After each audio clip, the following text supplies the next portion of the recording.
अस्सलाम वालेकुम नाज़रीन और सामाईन, मैं हूं आपका होस्ट शमशेर मुनीर। आप लोगों का बेहद शुक्रिया। आप लोगों की सपोर्ट की वजह से A to Z जो हमारी सीरीज़ थी नाम वाली, वो अल्हम्दुलिल्लाह कंप्लीट हो चुकी है और आप लोगों ने बहुत अच्छा रिस्पांस दिया। आप लोगों का फ़ीडबैक पढ़ के मुझे बेहद खुशी होती थी।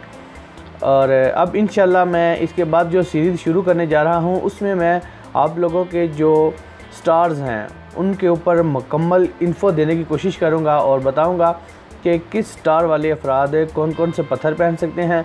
लेकिन आज की वीडियो में मैं आप लोगों को चंद उन पत्थरों के बारे में बताऊँगा जिसको आप बिना नाम के या डेट ऑफ बर्थ के मिलाए हुए आप उनको पहन सकते हैं।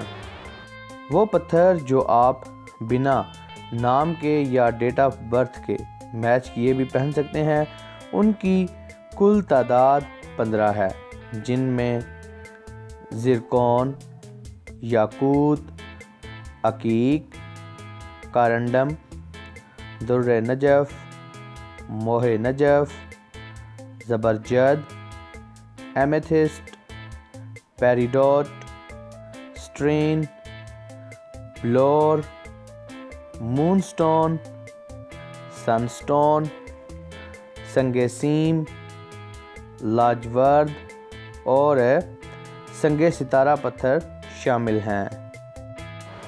दोस्तों, उम्मीद करता हूं कि आप लोगों को ये वीडियो अच्छी लगी होगी, इन्फॉर्मेटिव लगी होगी। अगर अच्छी लगी है तो इस वीडियो को जाते हुए लाइक करें और अगर आप मेरे चैनल पर पहली बार आए हैं तो इस चैनल को सब्सक्राइब कर लें। Thanks for watching. अल्लाह हाफिज़।